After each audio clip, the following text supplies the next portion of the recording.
Okay, well, at this time, we are live on Facebook and we are recording live.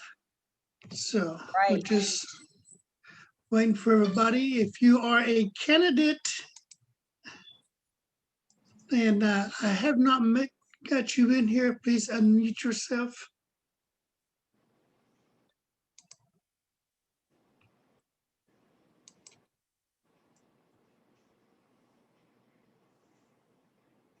Got a bunch of our candidates muted. Brian, There we go.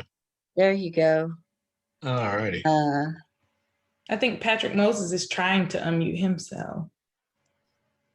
Tammie, I think if you make us all co-hosts, we would be able to unmute, but if we're not, then we're gonna have to be invited each time.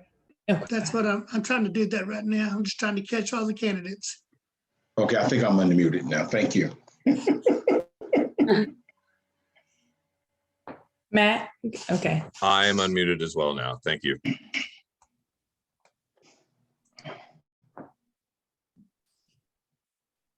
I'm trying to check the roll.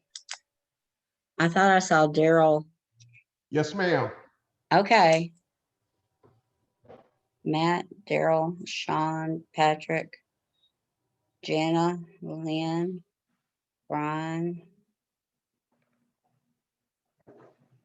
Tammie, and Lydia.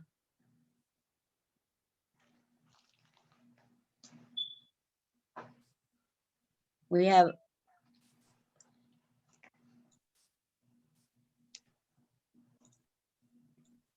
There's Tammie. Tammie just jumped in.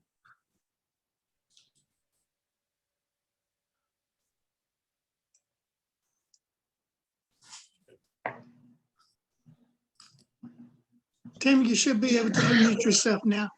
Now I can. It said the host wouldn't let us talk. Hey y'all, how y'all doing? He's unmuted. Okay. I have 7 o'clock and I promised we would start promptly. Good evening, everyone. My name is Tammie Hartgroves. I'm the SDEC 22, Senate District 22 committee woman. And our co-host is Thom Hanson. He's the Senate District 22 SDEC committee man. We are so delighted to host this Congressional District 6 Democratic Candidate Forum tonight for a chance for all of the people that live in the southeastern part of Tarrant County, Ellis County, and Navarro to learn about these 10 amazing Democrats that have put their name into the hat to run for this position. This is called a jungle primary, where not all the 10 Democrats will be on a ballot, just Democrats. All 23 candidates will be on the ballot. And so the candidate with 50% of the vote will be declared the winner. If no candidate gets 50%, the top 2 vote getters will go into a runoff. So that's a jungle primary, and we have early voting starting a week from today. I am so happy to welcome Hannah Robeck, the interim executive director of the Texas Democratic Party, to our event tonight. She wanted to share a few words with you all. So Hannah, are you where you can speak? I am, Tammie. Thank you so much. And thanks for bearing with me as I'm juggling multiple simultaneous Zooms. I am thrilled to be here with y'all, even virtually in CD6, and so excited to see so many Democrats running and showing up for their communities. And I'm so happy to see so many folks, and I know that we're streaming too, who are here because you want to learn about these candidates and support them so that we can win on May 1st. We can head into a runoff election, and I'm just thrilled that y'all are here. So thank you so much for this opportunity.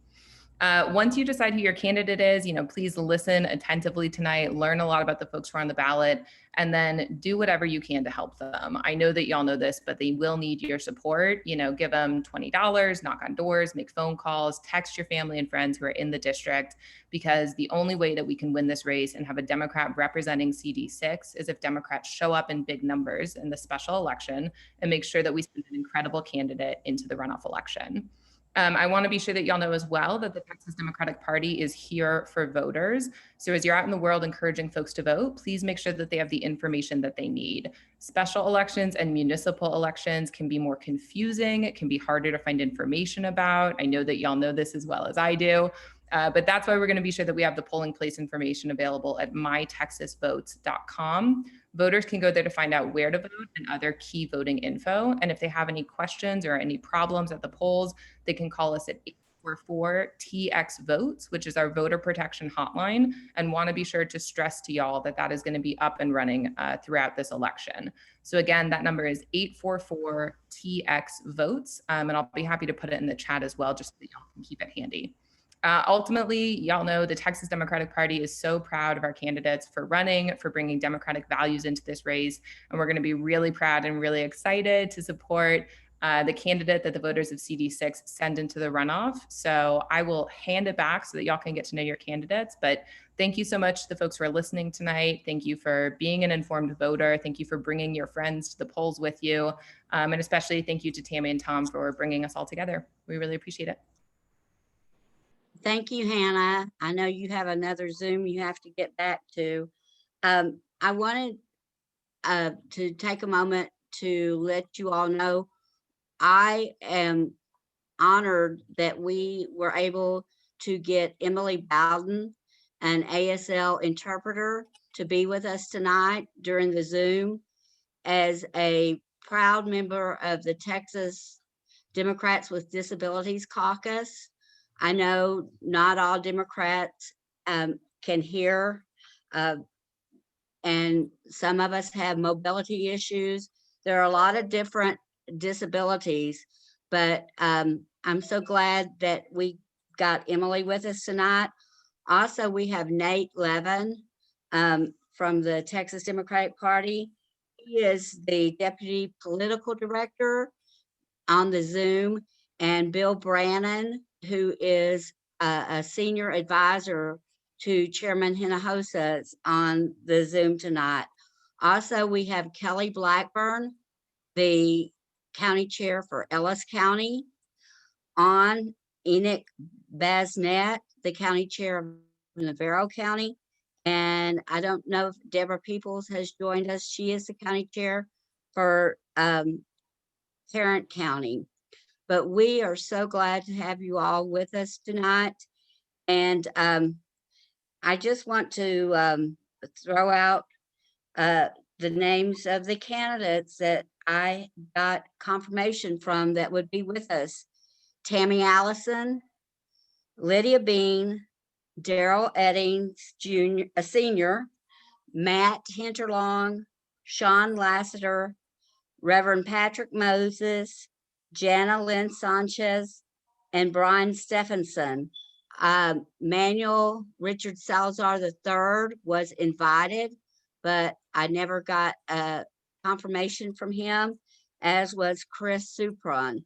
If they have joined in, they will have opportunity to speak.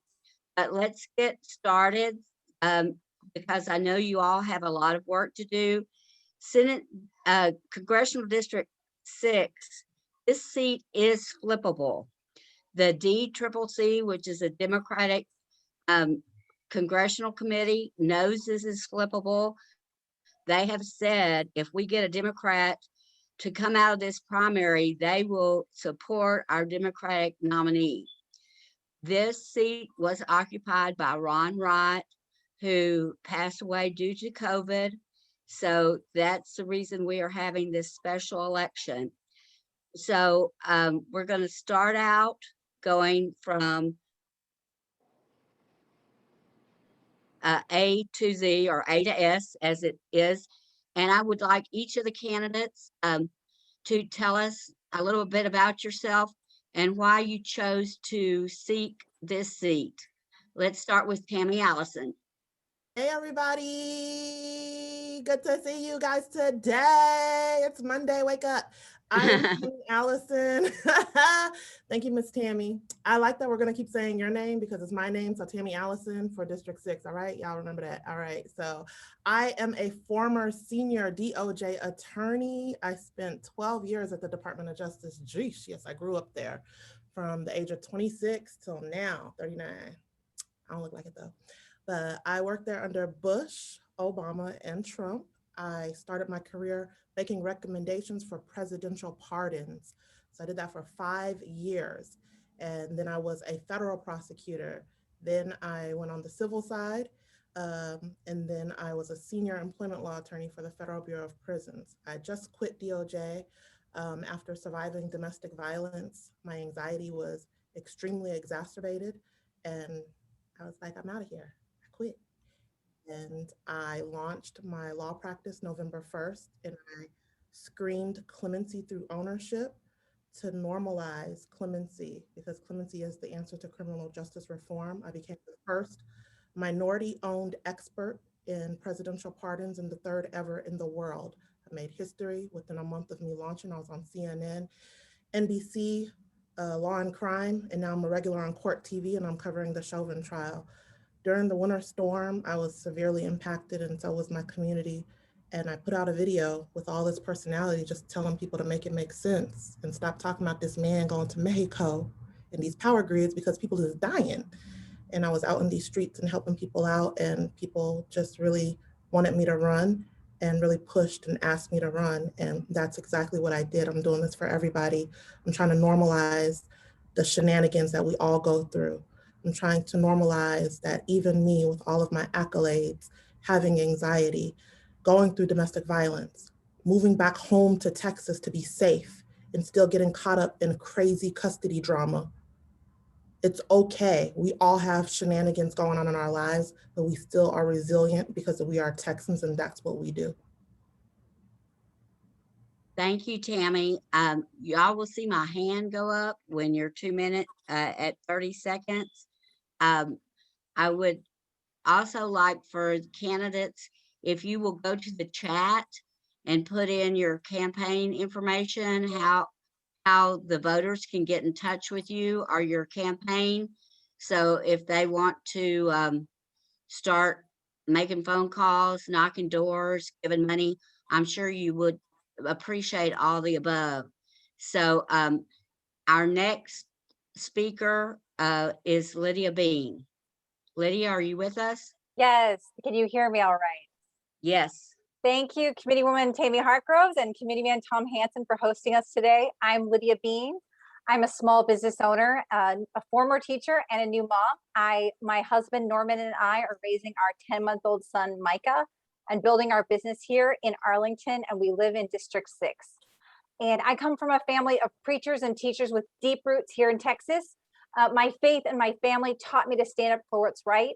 I actually got my start organizing for justice in rural America, in small town Texas.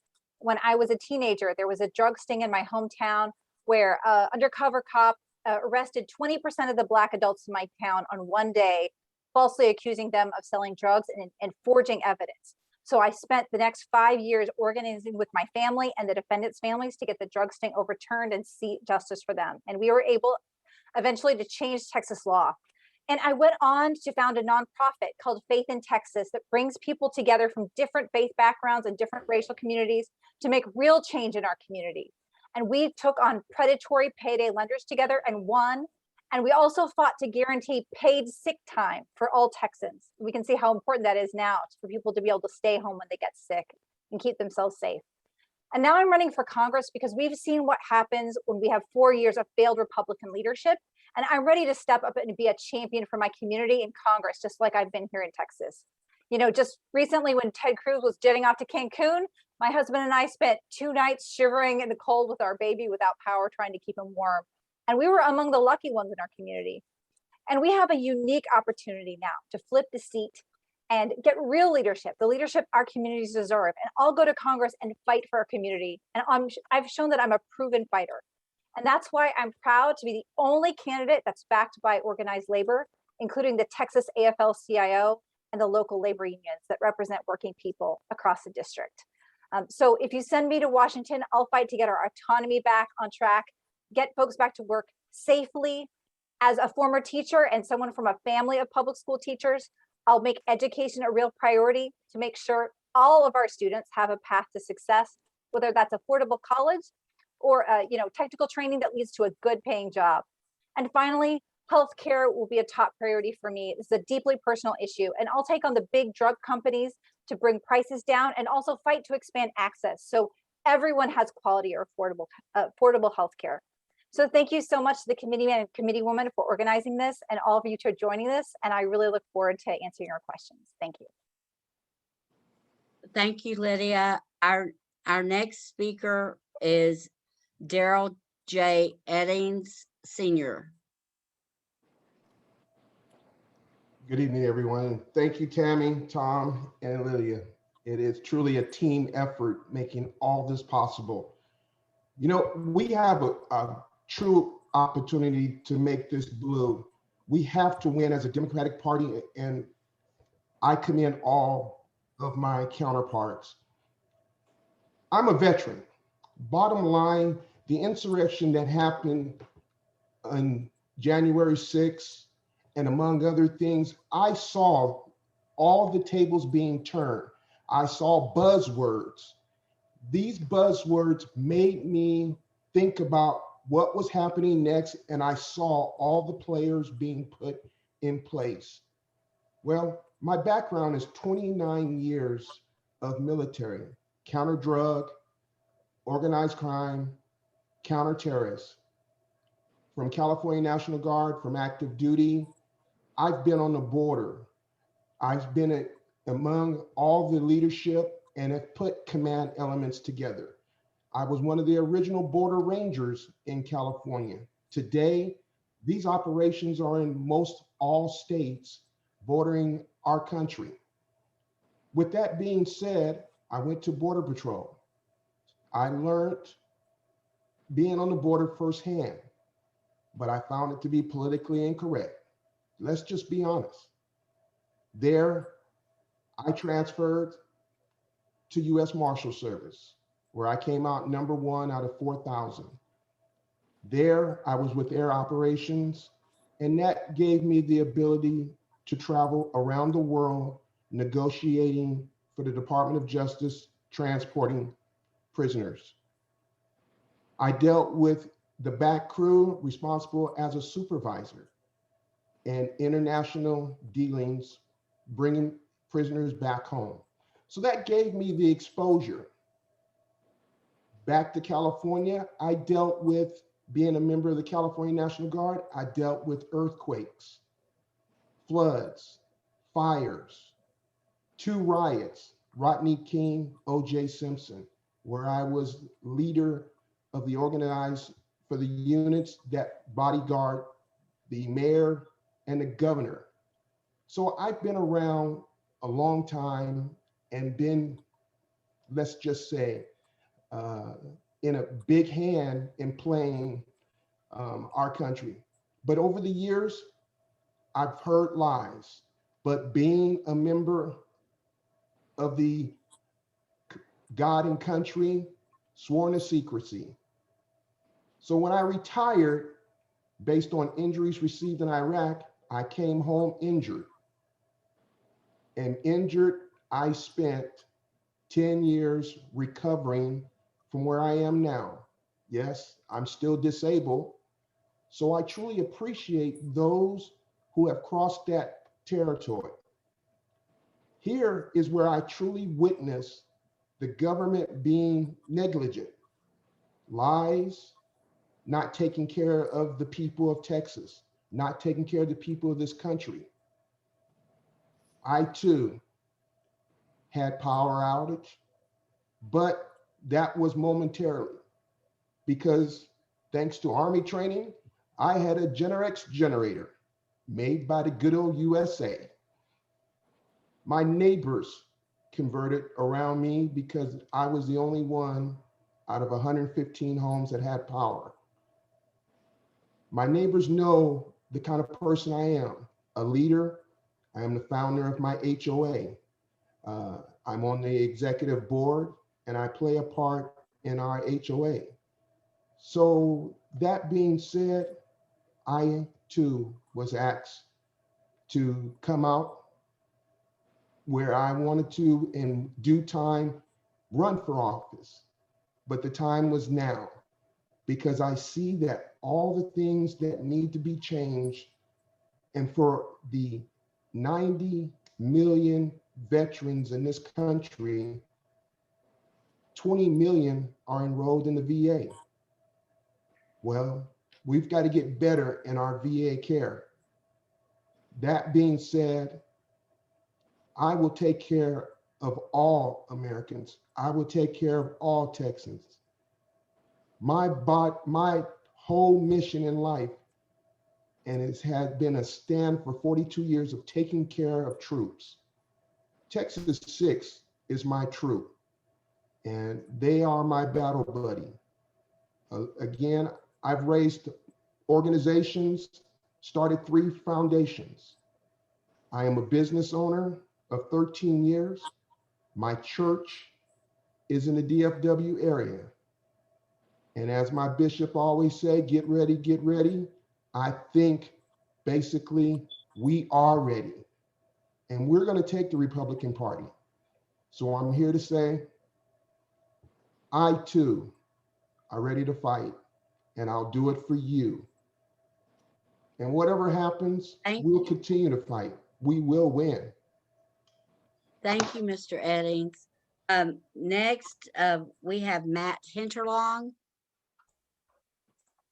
Hi, my name is Matt Hinterlong. I'd like to thank the membership of the Hill County Democratic Party and the others joining us today from State Senate District 22. My political journey started in my dorm room at Vanderbilt when a friend of mine from high school messaged me to turn on the TV. It didn't take long before I saw the second plane hit the Twin Towers in New York. And since then, I've been glued to world events to try to make sense of this chaotic world we live in. After college, I took a job in private equity, but I was really called to go overseas. I took a post with KBR, the military contractor in the Republic of Georgia, then Afghanistan, and then Iraq. And that's where I was first starting to reevaluate my early political views. I decided to pursue a different path than from how I was raised and studied sustainable development in the Netherlands. From there, I started my first project development company based on my master's thesis for policy incentives for solar PV in 2010. I went on from there to be an environmental consultant for indoor air quality in hospitals in the Boston area. After reconnecting with my college sweetheart, I moved back to Texas, the best place in the world, and I took a new job completing 3 buildings at the Waco VA Medical Center, including the Center of Excellence, a research facility for PTSD and traumatic brain injury. I now have 2 wonderful daughters and a new project development company. I can honestly say life is almost as perfect as it can get for me and my family, to the point where last year my wife told me to stop talking to her about politics and instead that I need to go out and go ahead and do something about it. Then the insurrection happened, and then Ron Wright passed away. And it was clear to me that the volatility of the last 4 years, 20 years, or even 40 years has risen to unsustainable levels. And I knew I had to throw my hat in the ring. I'm in this race because I know I can win. I can show the nation that Texans can flip a congressional seat blue. Just look at the Texas Democratic Party's 2020 retrospective. Why did the Texans underperform in 2020? The report stresses the need for targeting persuadable voters and not just speaking to reliable Democratic partisans. I'm the candidate that can do that. I'm not an activist or a party insider. I don't agree with every word of the Democratic Party platform, but that's an asset. I'm a good fit for this district, and with your help, I can make the runoff and beat whichever Republican extremist comes out of the primary. Okay, thank you, Matt. Next up is Sean Lassiter. Hello. Hi, my name is Sean Lassiter. I am running for Congress because I've dedicated my whole life to fighting for children and families to ensure that they can, reach their boldest dreams and thrive. And because of that passion, today for me has been extremely tough. Waking up to the news that another mother has lost their son to, violence and police violence and being over policed in our communities. As a mom of Black children, that's really tough for me. Waking up and seeing that our kids are going back to school face to face, only to find that their school is, under an active shooter warning and addressing those things. So when I think about the reason why I'm fighting and running for Congress, I think about my values. I think about being raised by a single mom who at retirement, teaching students with special needs at retirement made only $14,000 a year to take care of me and my siblings. I watched her negotiate, our basic needs in life, keeping a roof over our head, trying to figure out how sick do we have to get in order to take us to the doctor. I grew up in the backyard of a paper plant, playing under the clouds of pollution and drinking contaminated water, and watching my family members die of stomach cancer at home because of inadequate health care.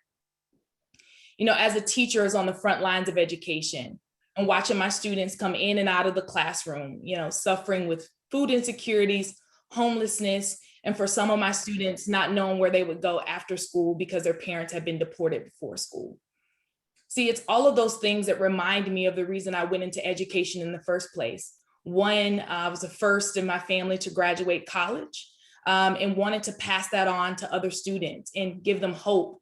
But just watching the failed leadership, incompetent leadership and failed policies over the last 4 years for sure, but front and center right here in Texas, I decided that it's time for people who are in the community, doing the work, standing shoulder to shoulder with families, looking out for people that have been left out and overlooked. It's time for people like me to stand up, put my name in the ring to run for Congress. And so, fighting for children and families is what I've always done. I'm just taking that fight to Congress. Thank you.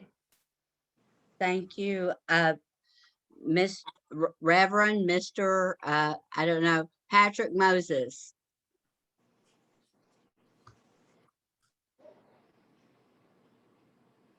Reverend Moses, are you still Okay, with yeah, us? I was trying to good evening, committee woman Tammie Hartgroves, and all the great Democrats that make up SD, all the Democrats. I do want to pause for us to think about arms of police officers. Now, once again, right, and then of course all the other to gun violence. I think we ought to pause. I am Patrick Moses, Reverend Patrick Moses. My wife Rhonda and I, since moving from the northern tier of this district, Meadowbrook area of Fort Worth in 2002, we have lived in Mansfield, one of the cities in this great district. I am a retired federal coalitional leader and pastor of the People of First Missionary Baptist Church. I am a product of poverty. I grew up in a single parent household, born to a woman in 1964 who could not vote. The person that delivered me was a midwife in a 3-room shotgun house in Natchitoches, Louisiana. Like many, I too broke through barriers to get an education, to serve my country, and to do all those things to lift up other people. The events of the past year, the social unrest, the economic injustices have caused me to walk away from a 31-year of federal service, continue my pastoral ministry, and to lend myself, indeed, to respond to a call to advocate for the people of this diverse district. After listening to the good people of this district, a very gerrymandered district that include 3 counties, 28 independent school districts, and 38 cities, for all those people who want to ensure access to quality, affordable health care, support COVID-19 recovery, rebuild critical infrastructure, fight for a strong public education for all children, and create green jobs and a sustainable economy. I'm standing for Congress to represent those without a voice who need someone to represent them. I am Patrick Moses. Thank you. And thank you. Manuel Richard Salzar III, have you joined us? Manuel Richard Salzar III. Last call, Manuel Richard Salzar III. I don't see him on our participants list. So we will go on. I know her as Jana Lynn Sanchez, but she is our next candidate for SD6 going alphabetically. I'd like to thank you as the committee woman, and also Thom as the committee man, for organizing this. I'm really honored to be here. Thank you very much. And thank you to everybody who has shown up to listen to us talk about our plans for the district. So why am I running? I am running because I believe that our democracy is at grave risk. I also want to be part of the solution. I want to help create a healthier, more prosperous, and more equitable Texas. I want to fight for people like my family and people like all of y'all who have worked for everything they have. That means better health care for everyone, better jobs, starting with a higher minimum wage, a $15 minimum wage, and better infrastructure, and that money is spent well and brings new jobs to our district and improves our infrastructure.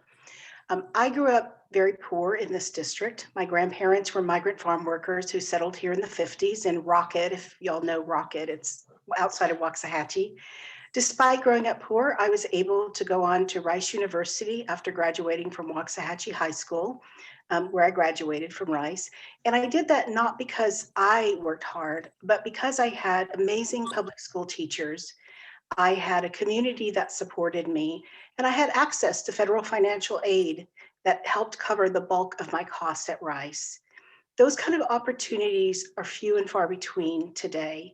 Instead, we have politicians in DC who are more concerned about extreme ideology, including conspiracy theories, lining the pockets of their wealthy donors, and holding on to power at all costs. And not even really caring about how they get that power, as we saw from the insurrection. So I am fighting for the things that really matter for the people of this district. And thank you for giving me this opportunity. Thank you. Next on the alphabetical list is Brian Stephenson.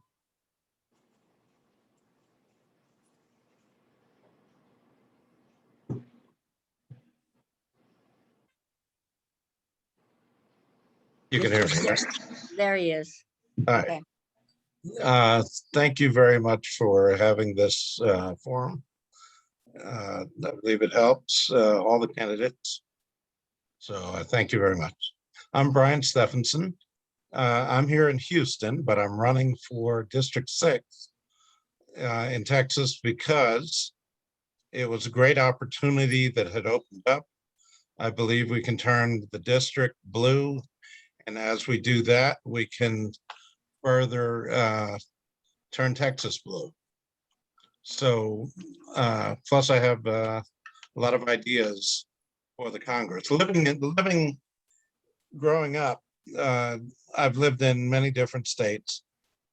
And over the times, I've run into a lot of things that I thought I could fix. So this is an opportunity to fix them. I live here in Texas, in Houston. I work at NASA Johnson Space Center. I'm a Desert Storm veteran. I actually work on the lunar program, the Artemis program, and as an engineer. And I'm a problem solver. As a problem solver, I feel that I have solutions to a lot of our problems: minimum wage, border security, things like that. And what I wanted to do, I have a plan for raising the minimum wage that will balance the budget, pay down our debt, and ultimately get us into a surplus situation so that we can use the money for a sovereign debt fund and eliminate taxes altogether. And how that works basically is we get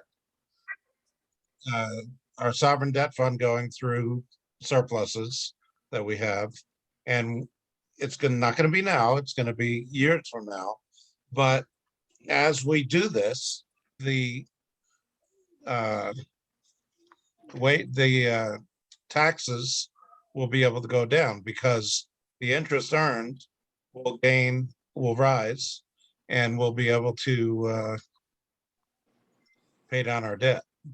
And at some point, maybe 50 or 60 years from now, we'll be able to go completely tax-free and have this sovereign debt fund the federal government.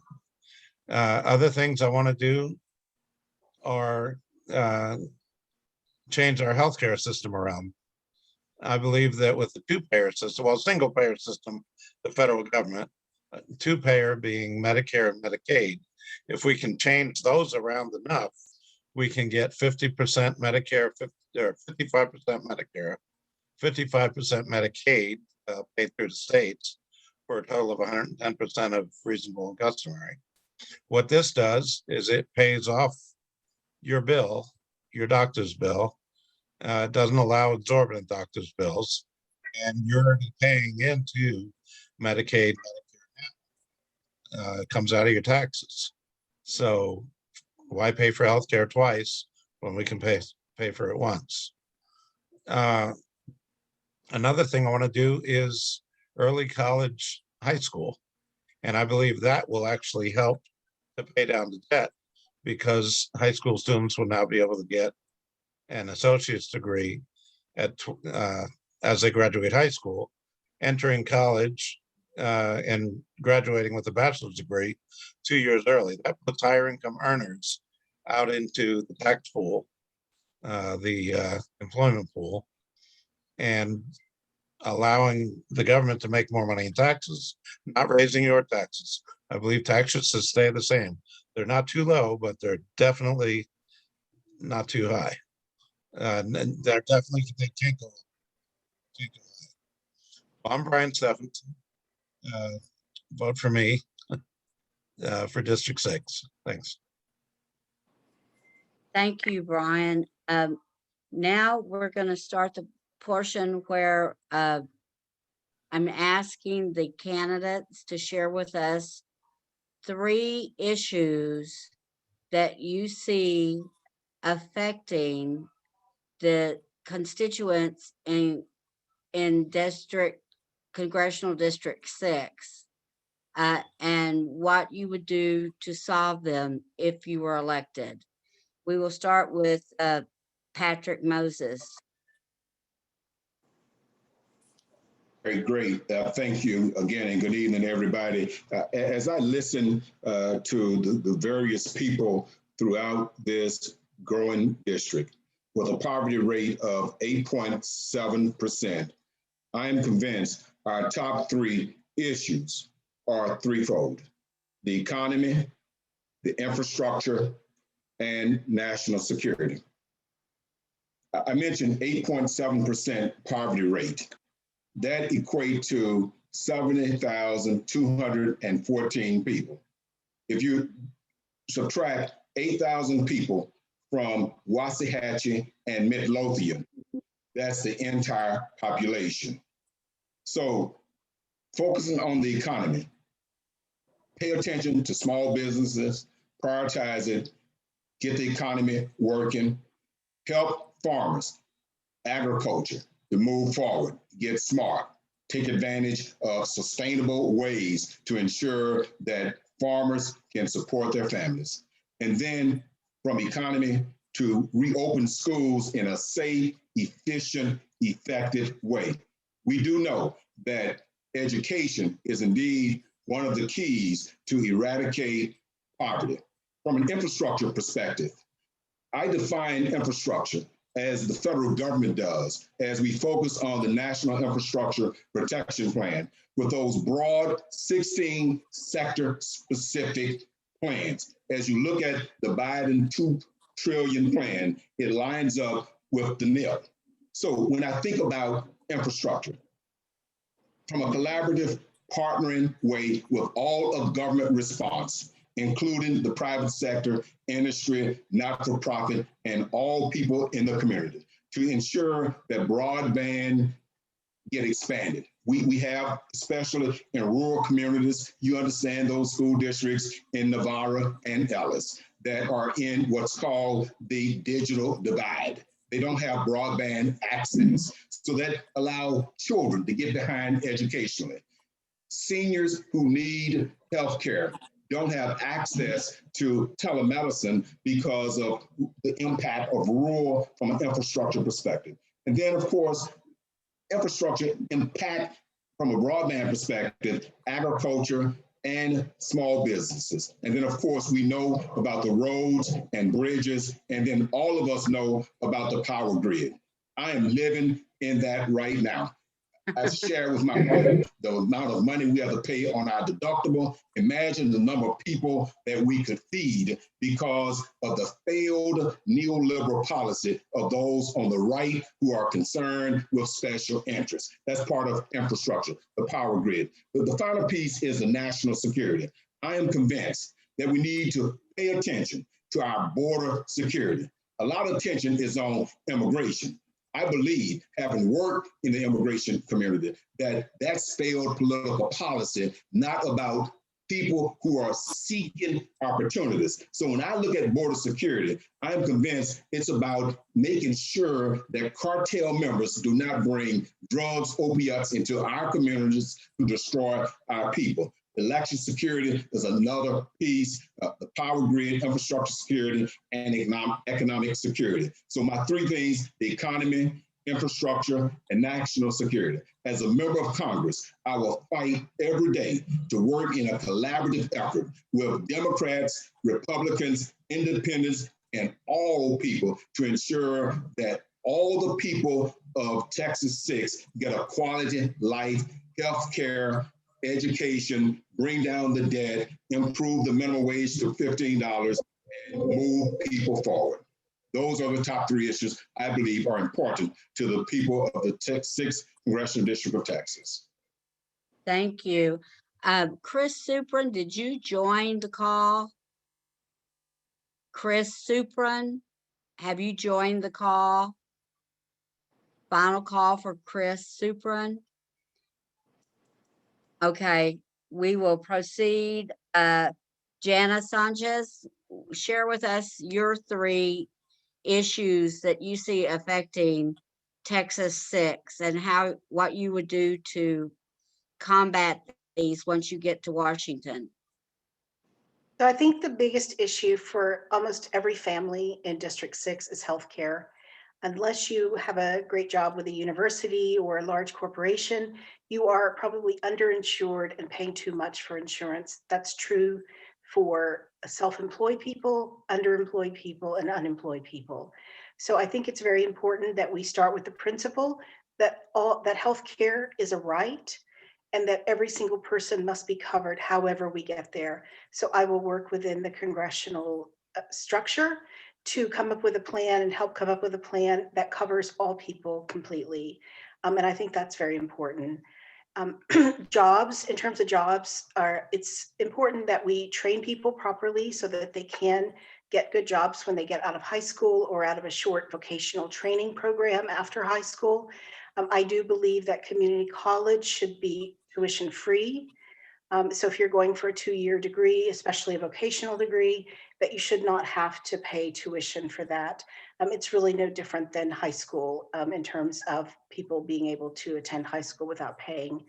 And I'd like to see I would support a $15 minimum wage because I believe not only will that increase the wages of people who are living at minimum wage, it will increase the wages of people who are making $16, $17, $18 an hour, like many of the people in my family are doing as they work in retail jobs and other jobs like that.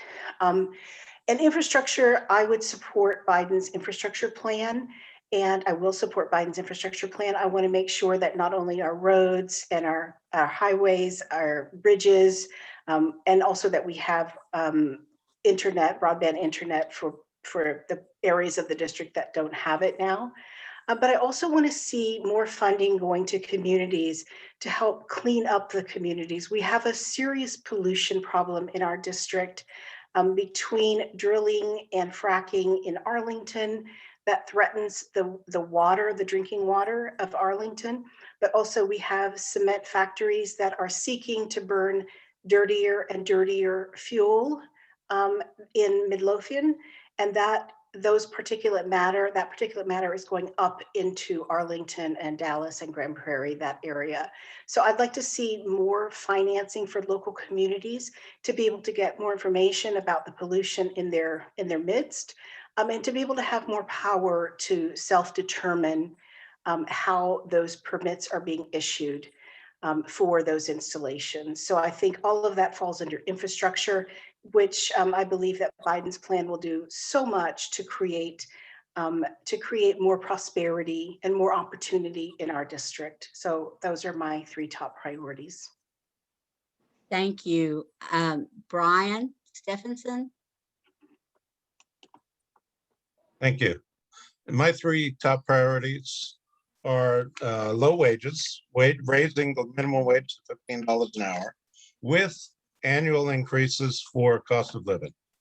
What this will do is help to bring people out of poverty, and also without raising taxes, without raising the tax rate, we can collect more tax revenue, and because everybody's going to spend more if they make more. Everybody's employee is somebody's customer. If we pay our employees more, our customers will most certainly have more to spend. So this will help. Also, border security.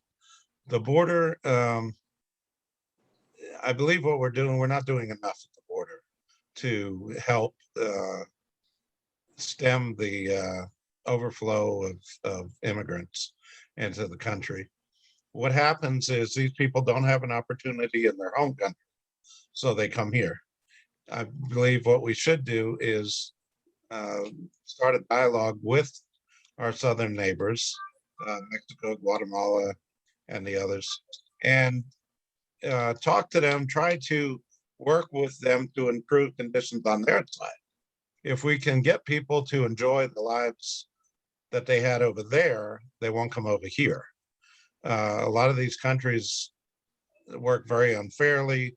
They don't have a very good wage system. They have forced labor. So if we can help solve those problems, we'll get a lot less immigrants on our side. And also education. I talked briefly earlier about the early college high school and how a student can get a associate's degree when they graduate high school. This would be funded by the federal government, but it would, as they say, it would pay for itself, because once they get out of college, once they get out of high school, they have 2 years of college. When they get out of college with their bachelor's degree after 2 years, they're set. They're making college wages, whereas 2 years ahead of everybody else. That's going to add more money into the economy. And lastly, honorable mention. I went to the Navarro County Forum last week, and they talked about there were a lot of issues that came up about eminent domain for the high-speed rail. I would change in eminent domain laws to say if you own property, you could lease it. You had a 99-year lease. You're the landlord. The government's going to pay you, or whoever takes over the high-speed rail after it's completed will pay you, instead of buying your land for bottom dollar. And your rent can increase over time. So, but I do believe high-speed rail is a good thing for Texas. It'll link cities that are far apart. If you live in Houston, you can work in Dallas, and back and forth like that. It's a good deal, but it just needs to be managed properly. So those are my 3 hot topics. Thanks. Thank you. Sean Lassiter.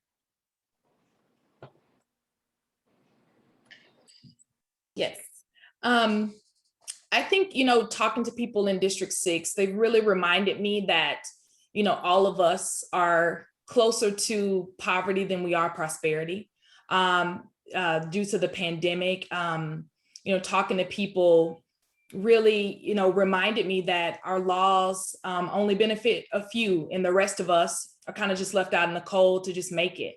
And so we have to put humanity back into the way that we see and create solutions for people. And so my top 3 things from talking to people, number 1 is the economy and healthcare. I don't know how to unlink them. They go together to me. If you're sick, you can't work. If you get sick, you may go in debt. And so it's very connected to me. So thinking about that, we got to get people back to work, but we have to get people back to work with thriving wages. So the first step is passing, a minimum wage, $15 an hour, but that's just starting. We have to get people towards thriving wages. I believe that we have to support an infrastructure and jobs bill. I think right now, as it currently stands, it would, put about 15 million jobs in our economy right now. 75% of those jobs are blue collar jobs. So that's good for us in North Texas. And we still have some equity work to do because a lot of those jobs benefit men and jobs that men, typically work. And so we know that 2 million women walked away from the workforce last year, right? So, and most of those women were women of color. So we have to do things to target and support women getting back to work. That looks like childcare. That looks like other supports to make sure that women have an opportunity and that we pass an infrastructure and jobs bill that target job opportunities for women. I think we have a unique opportunity to invest in Black-owned businesses.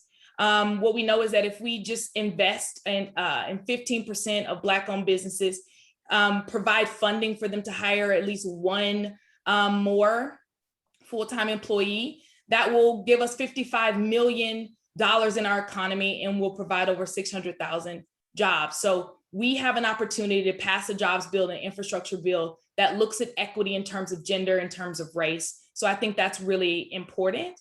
Education is top priority to me. I believe that you value what you budget, and we have to make sure that the funds that we give into states go to school in school districts that need it the most to rebuild infrastructure in schools.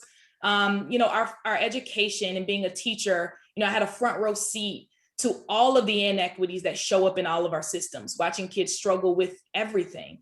And so electing an educator who has that front row seat, who has that lens, is going to be critical to solving issues here in District 6. So education is another priority for me and for children in North Texas. And then the last for me is going to be, none of it is possible if people can't vote. If we don't protect voting rights in this country, none of it matters.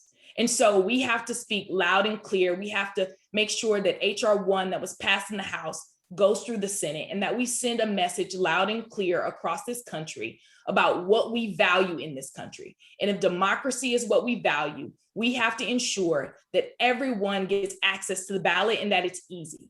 And so when I think about voting, I think about myself, growing up with a mom, like I told you, that made $14,000 a year, but she never missed an election. She voted in every one. And I remember being a little girl waiting in the rain with her to vote.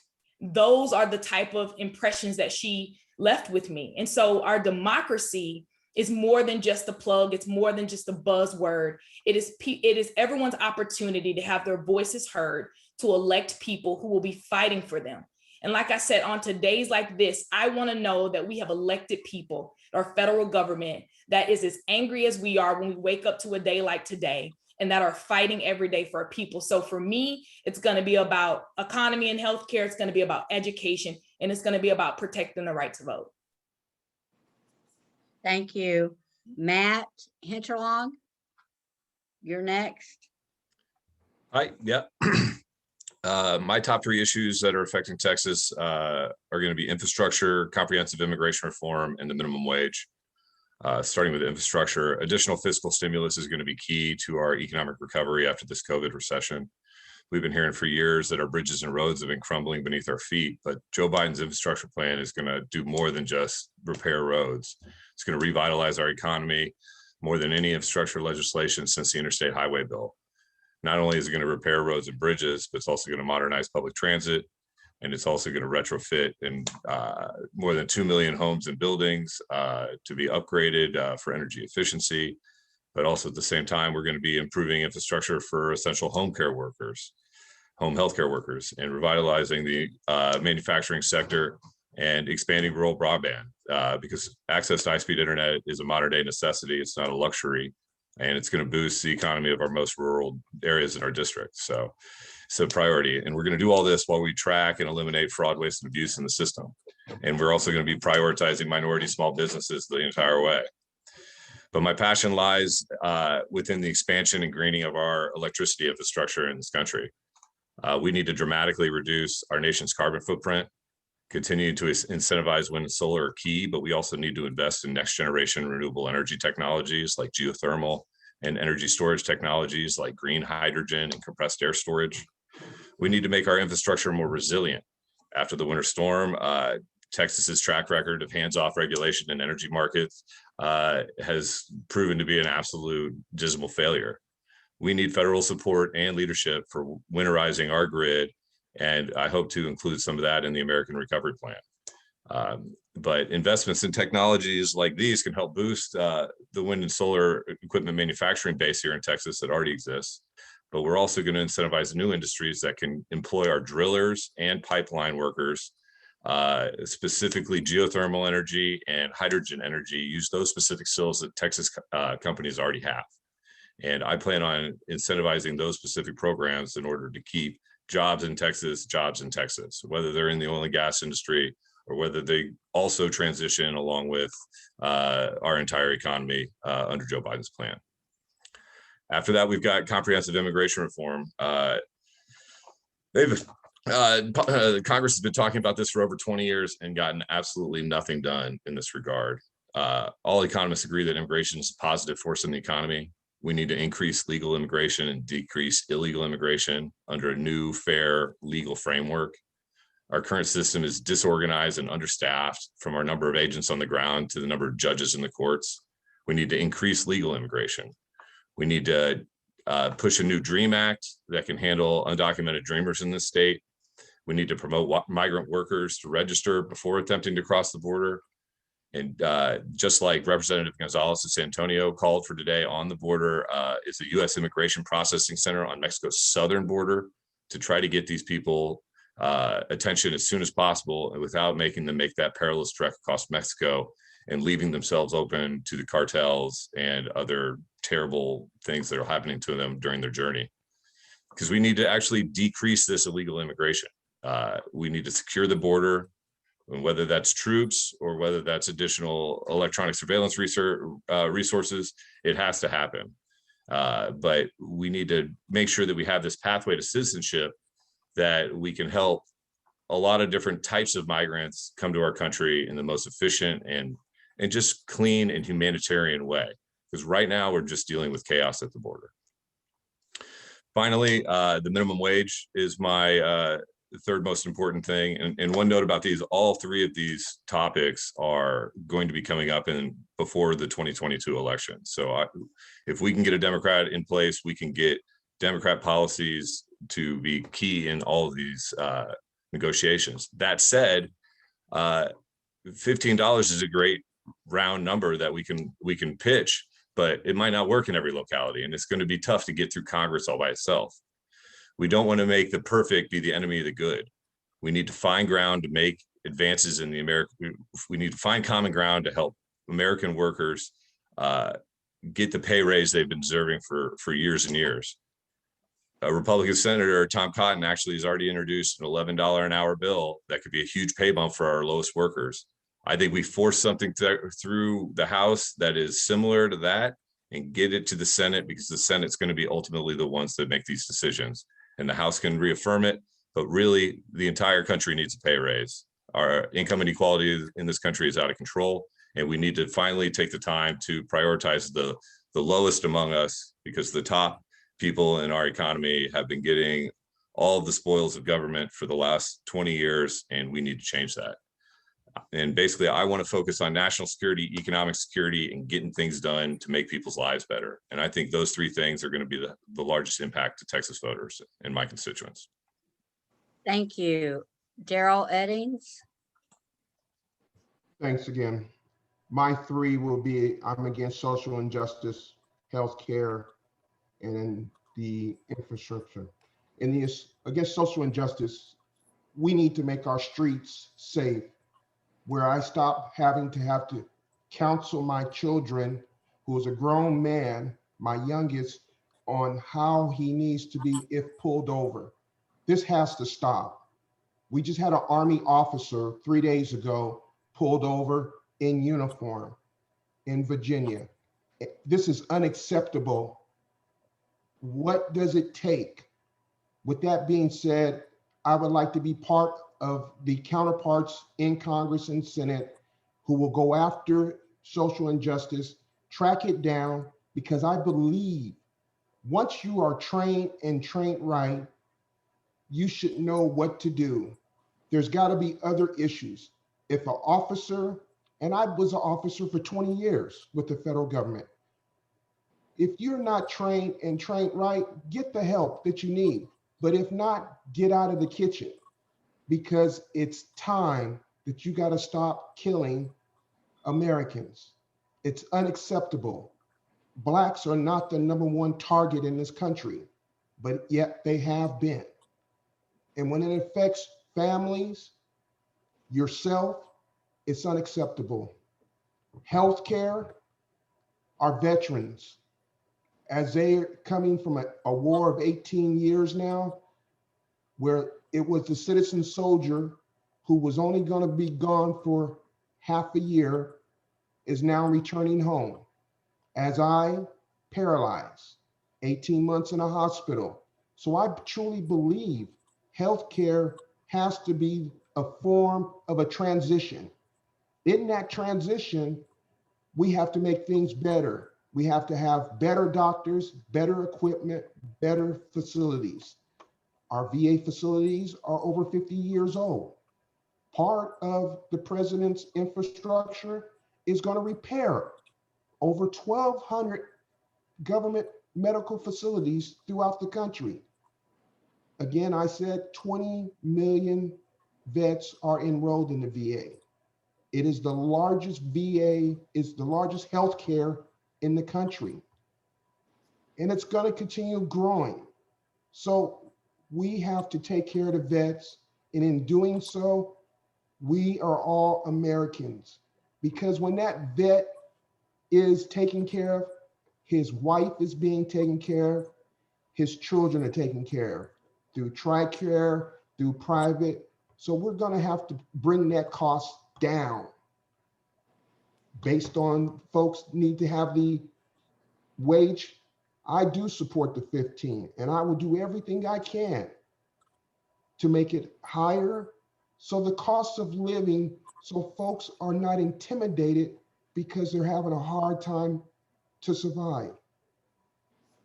One should not have to deal with trying to survive to make ends meet when they have a job to guard our country. The infrastructure of President Biden, I support. Being a business owner, I understand transportation. That is my line. Repairing the roads, bridges, but it's also improving the safety conditions.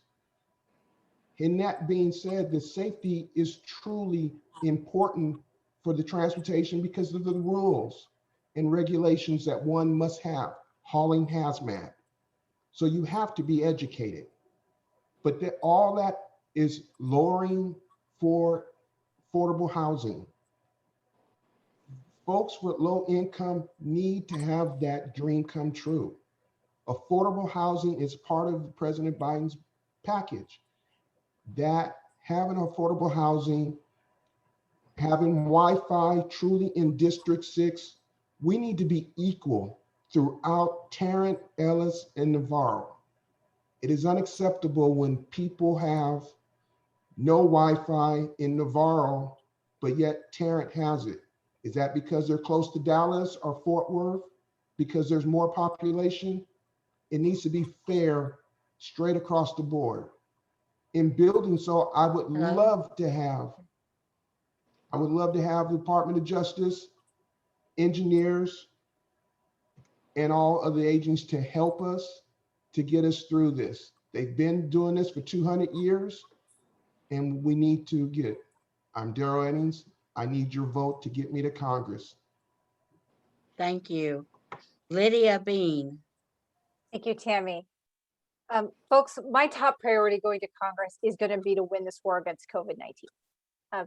End of story. I lost my Aunt Kathy to COVID-19 last year. And, there's going to be an empty chair at our Thanksgiving table this November. And there are millions of families who are in that position. And my top priority will be to make sure there are a few people who know the pain we've been through as possible. We're in the last stages of this, but we have the potential to lose tens of thousands more people very quickly if we're not careful, if we don't give this everything we have. And honestly, I'm a little bit alarmed this didn't come up more prominently in other folks' answers. So I just want to raise this really strongly. The science tells us we need to get as many Texans vaccinated as quickly as possible before these variants take off. In late March, we only had 11% of Texans who had the full dose of the vaccine. And Dr. Fauci tells us that, we need to get to closer to 70% or above before we start getting herd immunity and we can really start getting back to normal. And for me, things will never be normal until I know that other families aren't going to go through what we went through. The American Rescue Plan is extremely important. It's going to bring much needed resources to our communities to get shots into arms. But I'm still really troubled that we're seeing some serious discrepancies in who's getting access to the vaccine. Black and Hispanic Texans are dramatically underrepresented, and it's going to take really strong action to fix that. So in Congress, I'm going to fight for more equitable vaccine distribution, not just getting the vaccine doses out to local areas, but also the resources to get that vaccine to the communities who need it the most. So we're going to need the federal government to partner with our cities and counties to put vaccine sites in the communities that need it most and the underrepresented populations who have been the hardest hit by COVID-19, and also address the language and the transportation barriers to make folks know. We also need relief to our small businesses. I'm a small business owner. I know how hard it's been for our businesses. I'm really excited to see that the American Rescue Plan has these bold resources that are going to help, lifeline to small businesses with a particular focus on minority-owned businesses who are overlooked and small businesses who are overlooked in Trump's efforts in this area. So that's number one. Second, education. I'm a former teacher and I know the power of education to transform lives. And as I mentioned, I come from a family of preachers and teachers. And we need to make sure every student has a chance to succeed. And that means whether affordable college or high quality training that leads to a good paying job that can support a family. And one of the things that bothers me is, according to the Center for American Progress, four-year institutions get about 50% more funding per student than two-year institutions. We need to fix that. We need to get our community colleges the resources they need all the time, not just during a pandemic. And so in Congress, I'm going to fight for increased grant programs that benefit community colleges, vocational trainings. So folks, whatever their path forward, are going to end with a good paying job that'll support their family. And that's why I'm backed by the AFL-CIO, all the local labor unions, because I understand the importance of a well-trained workforce and the role of union-owned apprenticeships, union-run apprenticeships, and helping everyone have a path to a good paying job. Finally, healthcare. I've shared with you how hard our family has been hit by COVID-19. And so a top priority for me is making sure that everyone has access to quality, accessible, affordable healthcare. One of the reasons why my Aunt Kathy was so vulnerable when she got the virus was because she had survived stage 4 colon cancer.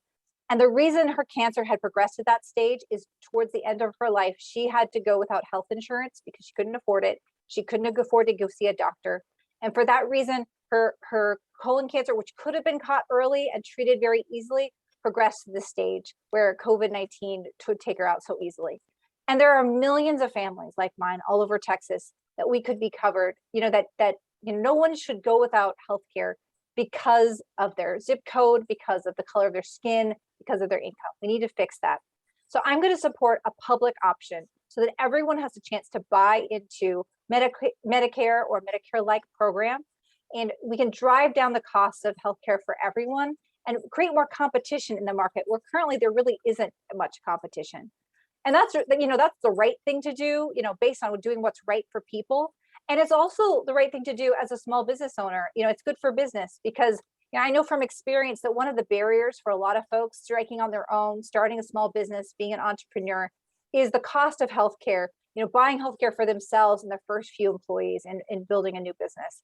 And a public option will fix that and unleash, hundreds and thousands of Texans to be able to think about working for themselves, starting their own small business, as well as helping millions more Texans get the coverage they need and deserved. So in conclusion, I'm Lydia Bean. I'm a proven fighter for Texas families. I have a long track record of fighting in the area of, fighting for paid sick time for Texans, fighting for quality public education, working to expand healthcare for all. And if you send me to Congress, I'll fight for you. And I encourage you to, visit my website, lydiabeanfortexas.com to learn more. Thank you. Thank you. Tammie Allison. Hey, Miss Tammie. I like how you said my name, Tammie Allison.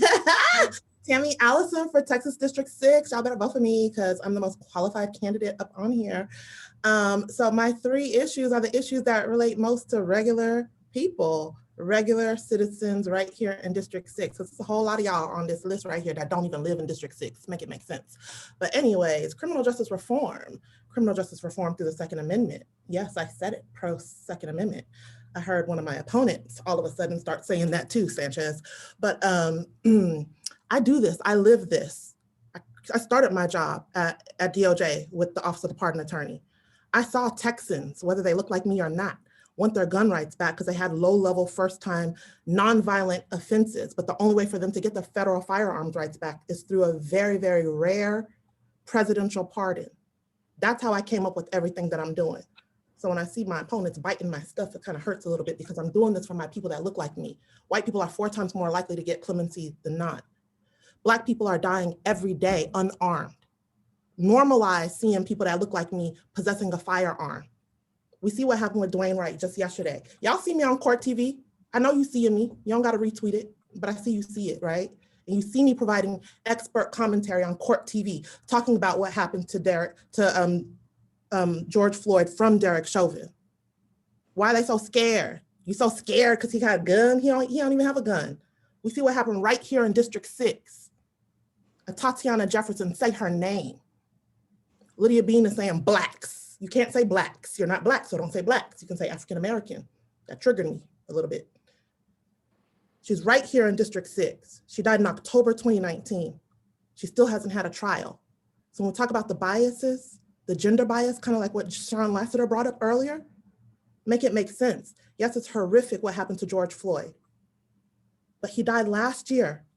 I'm on Court TV providing expert commentary, and it's less than a year since he died. Tatiana Jefferson was murdered by Aaron Dean in October 2019, and she still doesn't have a trial date right here in District 6. She had a gun, she had a license to carry. So when I say I'm pro Second Amendment, Sanchez, I'm not just saying that. I'm saying it because that is the answer to criminal justice reform. Because people that look just like me have mandatory minimums of 10 years if they have a gun with them and they commit another federal offense. Not until 2019 did that get reversed by the Supreme Court. So when I say I'm pro Second Amendment, I mean that. I survived domestic violence. My ex-husband had unregistered firearms in the house that he had to surrender because he didn't have it registered. I moved to Texas right here in District 6, it saved me. So I'm not just saying this for a vote. I'm saying this because I mean it, I live it. I'm risking my life for this, not for a little soundbite. So put respect on my name. I do this for real because people just like me are dying every day and it's not okay. The economy is something that Texas 6 residents need to be addressed. The stimulus checks are cute, but when we talk about that winter storm, it's real cute for all y'all to keep saying the same thing, the bandwagon jumping. But Texas power is oil and gas. There's a lot of that in Ellis County. So hold the oil and gas companies accountable. Have the oil and gas companies provide incentives to District 6 residents. Also provide incentives so they can become business owners, so they can have ownership, not just on the oil rigs, but in the business of oil and gas. When we talk about the environment and what's happening and the impact of health with the oil drilling, you can increase the supplementation of crude oil from countries like where my family is from, Nigeria. Last year, that stopped dramatically. But while y'all were so fake woke, you were asleep because of the Capitol riots. You missed that Congress passed a bill where oil companies can now drill, the banks can finance drilling. That's because the crude oil prices were so horrific last year. But increasing supplementation from countries like Nigeria, that addresses the environmental concerns. And it also addresses providing ownership, not just a job, to people that look just like me. The Voting Rights Act, we see that what's happening right now. It's not just House HR 1. We also need to address the John Lewis Voting Rights Act, and that has to get passed. But y'all ain't even talking about that, right? Those are two separate things, two separate bills. HR 1 deals with one thing. The John Lewis Voting Rights Act deals with what happened in 2013 when I actually worked at the Department of Justice as a senior attorney. I do this. I'm not new to this, I'm true to this, I'm a public servant. In 2013, Eric Holder was sued because he was the Attorney General of the Department of Justice. When we talk about turning this district blue, I'm the person that's gonna do that because I can do this. I'm freestyle king, no pen, no pad, this is what I'm doing. 2013, the Supreme Court repealed provisions of the Voting Rights Act. The John Lewis Voting Rights Act is going to restore that so that states like Texas cannot do what they're trying to do, which is what Georgia did. Make it make sense, I'm about the solution. We can talk about it all day, but let's figure out what happened to make it get to this point to where states can make changes. They can make changes because of that Supreme Court decision in 2013. Those are the issues that impact every single citizen of District 6. They impact these citizens. I know this because I am that citizen. As a senior attorney for DOJ, I had to start all over. One life issue, surviving domestic violence. Coming back home to Texas can throw you all the way off, mess up your credit. With a top secret security clearance, all the degrees on my wall. It don't matter. It don't matter. So when I hear people like Lydia Bean literally saying the same words as Sean Lassiter, who is a teacher, I've never heard you say that a former teacher before. Those are her exact words. Black women can't have anything. Put respect on Black women's names. Me and Sean are the only Black women in this race. Women already do not get the amount of media coverage that men get in elections. And African-American women get even less. So for me to be hearing our words and our stances and our issues that we fight for and we live through every single day, literally be copy and pasted, no, that's not okay. Okay. But you can donate some money to our campaigns though. Thank you. Thank you, Tammie. I would like to once again thank the county chairs from Ellis County, Kelly Blackburn, and from Navarro County, Enoch Basnet. Also, Open Door Democrats, which is a club in Navarro County. Jim Bennett is the chair. If you need to contact any of those to get some help out block walking or telephoning or knocking doors, give one of them a call, put your information, Kelly and Enoch and Jim, if you're on, put your information in the chat. If you have any questions for any of the candidates, put them in the chat. Again, we have live streamed this on this SD22 Texas Democrats Facebook page. I would like to once again thank the people from Texas Democratic Party, the staff for joining us, Hannah Robeck, our interim executive director, Nate Levin, our deputy political director, and Bill Brannon, a senior advisor. Senate District 22, which encompasses all of this congressional district, we are a rural Senate district. So we know about what you're talking about, the problems with healthcare. We've had hospitals close. We know about the infrastructure problems. We have areas that don't have good broadband and internet. We know about the wages where people are not getting a fair wage. Women don't get, we just celebrated Pay Equity Day, where it takes women until April to make what men made last year. So we have problems in Senate District 22, and we're hoping once one of you get to Congress, you can address some of those issues. As we close, I want to again thank Emily Bowden for providing our ASL. And if you have any questions, put them in the chat for the candidates. And we're going to start at the bottom of the alphabet with Brian Stephenson, and just let them tell you goodbye, good night, and just a parting thought. Start with Brian and then Jana, and we'll go that way. Brian, are you still with us? I'm here. Thank you very much for having me. Vote for Brian Stephenson for the congressional election in Texas District 6. I stand for higher wages, stronger border security, not cheaper, but better education, more affordable education, and better health care. Thank you very much. Thank you. Jana?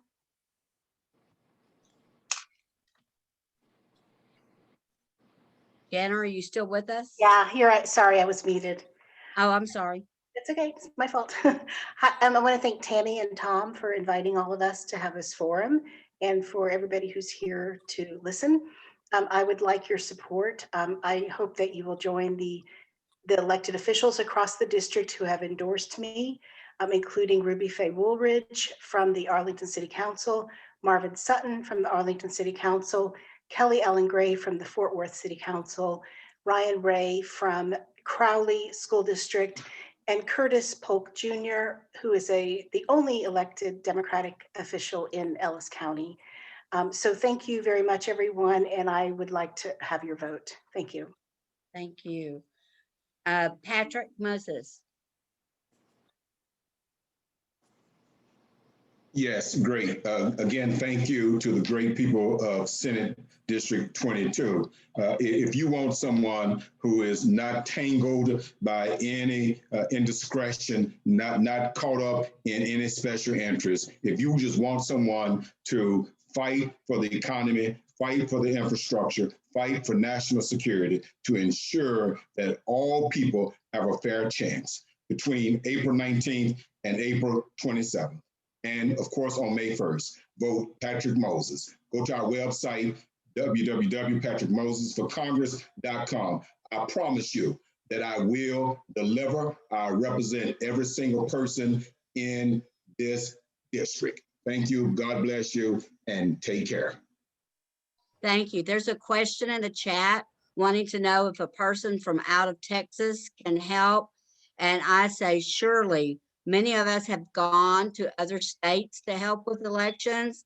We had a whole van load go to help with Georgia's election. So you can help, you just can't vote. So I know the candidates would appreciate help from anyone. Okay, thank you. Sean, we're to you. Yes, yes, you can help. And I also just want to remind everybody that right now, the House is sitting on a slim 2-person majority, right? This seat is critical. We have 5 vacancies right now. Texas 6, is the country is counting on us to get it right. And I'm going to say our families cannot afford for Democrats, loyal Democrats, who've come out in other elections to sit on the sideline and just kind of wait and see what's going to happen during this primary.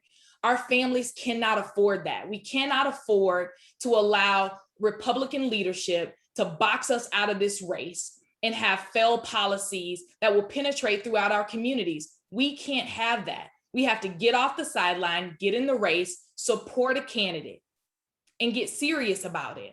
And I'm saying that we need to support a candidate who can build coalitions across this district, who has been doing it, who've been on the front lines of this fight, who've been standing shoulder to shoulder with community members to do this work. I'm asking for your vote.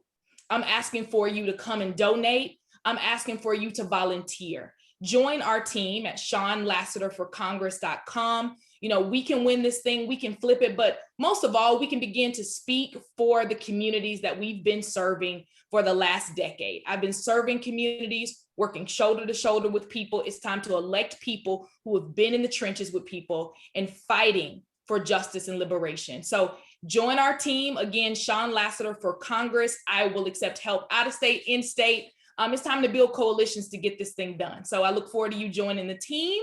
And we have 19 days before this is decided right here in District 6. So we need everybody hands on deck so that we can win and flip this district. Thank you. Candidates, I don't know if you have campaign staff looking at the chat, but there's a question. Many of you have discussed economic policy as a priority for your campaign. It would be great to hear about how you plan to build upon the short-term successes of the American Rescue Plan in the long term, particularly making aspects like the child tax credit permanent. So you might want to go into the chat and answer that, or get that person's contact information and get back to them. Okay, Matt Hinterlong. All right, I just want to say thank you to Tammie Hartgroves for being an excellent moderator, and also thank you to Emily Bowden for being the hardest working person on this Zoom call. And I just want to thank all the other candidates for coming out here. I hope everybody can see what I'm trying to do here. I want to be a Democrat candidate who's actually capable of winning the general election in CD6 this year. And that means winning Republican votes. I grew up Republican. I know how to talk to them, and I know how to do it without compromising my ideals. We need to find the courage to speak to everyone if we want to win this race. We need to prioritize legislation that appeals to both parties and not just the activists within our party. My priority is getting things done to make people's lives better. And I don't need to agree with every person about every single thing. But if we have common goals, we can push forward towards a common future. So thanks everybody for coming out tonight. Have a good evening. Thank you. Daryl Eddings. Thank you, Tammie, Thom, and again, Emily, for being the hardest working person. You know, I'm passionate about what I do and how I do it. Training, experience, exposure is everything, but it's also at an end, and it pays the price. Transition is everything. Our veterans, our families, our children. I'm a father, I'm a husband, I'm a grandfather, I'm a soldier. I've been homeless. I'm also a businessman, so I'm truly blessed. I know what it takes to put people together. I've done it from the government to the state, to the city, to the county. I wish and want to bring that to District 6. We're way overdue. I know how to do it. I'm the person. I will never embarrass you. I will always give you 100%, and so will my staff. I may not know all the answers, and I may not say things right, but I know how to put a perfect team together to take care of the people. And this is what this election is about, for the people. We want to take care of the people. I want to take care of the people. That is my obligation to you, from me to you. I want to work for you. So give me that opportunity. I'm Daryl Eddings for Congress. I need help in every possible way. As Mama said, closed mouths don't get fed, so I'm asking. I need donations. I need help. I need broad talk. I need talk. I need it all. Help us, Democratic Party, to win this. Change is in the air. Thank you, everybody. Stay safe. God bless. Wear your mask. Thank you, Daryl. I want to thank my co-host, committee man, Thom Hanson. One person can't pull this all together by themselves, and without his help tonight might not have been anything except a crazy notion. But we felt like people in Ellis, Navarro, and the part of Tarrant County needed to hear from all of the candidates in one forum. Also, I'd like to thank Nate Levin from the state party for helping with technical support and assistance tonight. And the last candidate to let us go is Tammie Allison. I haven't closed yet, ma'am. Oh, I'm sorry, Lydia. All Go right, ahead. I'll have to drop off right at 8:30. I have another meeting. Folks, thank you Okay. so much for coming out tonight. Again, I'm Lydia Bean. I'm a small business owner, a new mom, a former educator, and a community leader. I live here in District 6 in North Arlington, and I want to be a community champion. I want to go to Congress and fight for us in Washington, because we've seen over the last 4 years what happens for us. We don't have people fighting for us. And I'll go to Congress and I'll keep fighting, and I won't stop until I make our economy work for working class families again. I am a proven champion. I built a nonprofit called Faith in Texas that brings people together across the lines that divide us to work for change in our community. I've taken on the hard fights here in Texas, and I've won. I fought predatory payday lenders, and I've won. I fought for paid sick time for all families, and fought Republicans' efforts to take that paid sick time away, and I've won. And I'll win for you. And here's how we are going to do it. You might recall last year, I ran for the Texas House in Tarrant County, and we raised over $1 million in that race. And we ran one of the strongest field programs in the state. And we're hitting the ground running to make sure we can win this election for you. And I am proud to be the only candidate here endorsed by the working people of Tarrant County, including the AFL-CIO and all the local unions that represent working families all over Tarrant, Ellis, and Navarro counties. And they're supporting me because they know that I won't let working families down, that I'm a proven fighter, and they've seen the evidence of that over the last 20 years here in Texas. So I would be so honored for your support. Help us win. You can head to lydiabeanfortexas.com. You can learn more, chip in a few dollars if you can, and sign up to volunteer. We have block walks and phone banks going on. You can dial in if you're far away, if you want to help that way, or you can get out there and knock on some doors in Tarrant, Ellis, and Navarro counties. So thank you so much, everyone. Stay safe.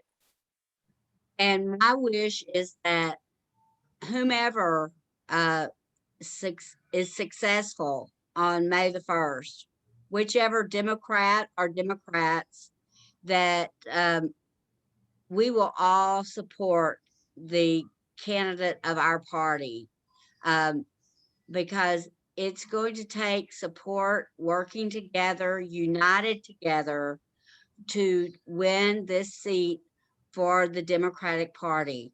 And Tammie Allison, you're up. Hey, Miss Tammie.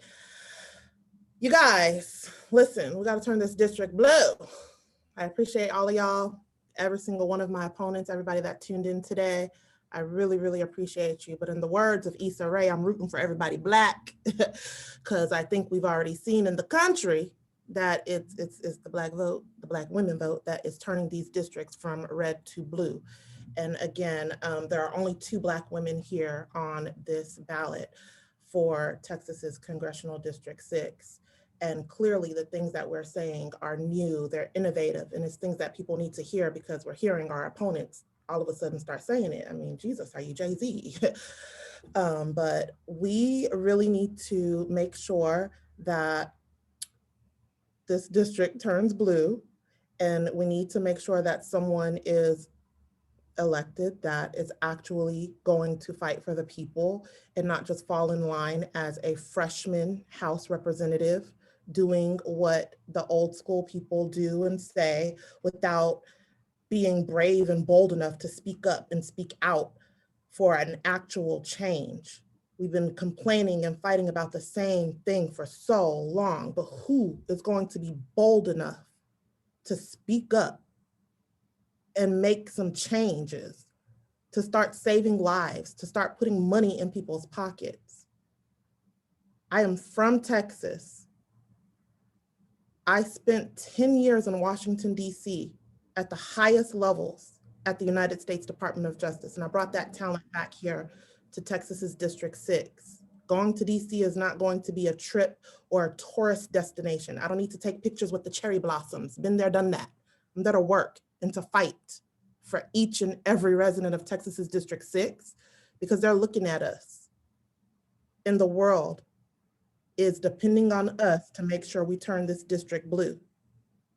Thank y'all, and please support TammieForTexas.com, volunteers, phone banking, and my opponents. You can go ahead and donate some of your money over here too. So, because $1 million, this is a grassroots situation. So, and another thing I do want to really emphasize, when I talk about criminal justice reform, it's an issue that matters to each and every one of us, whether you're Black, white, or whatever.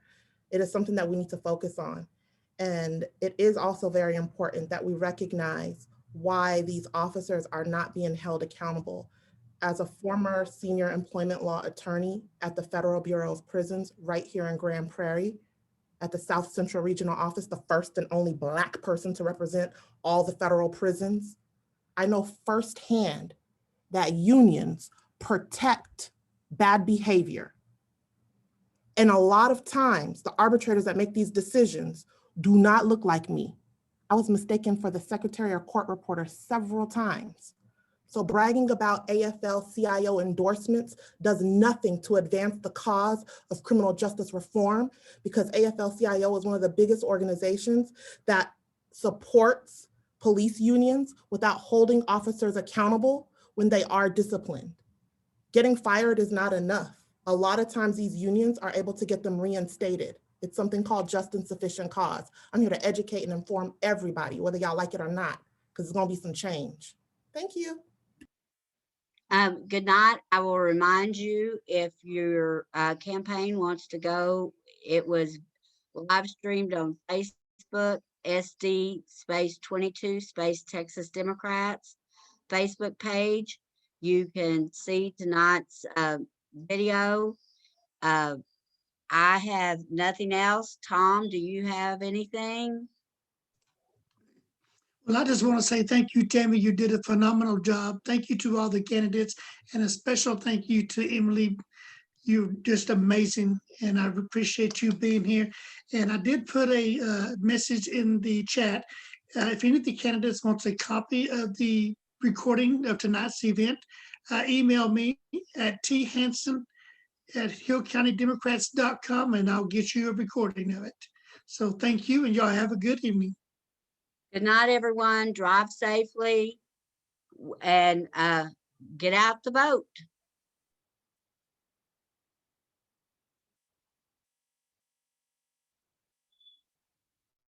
Thanks, Emily.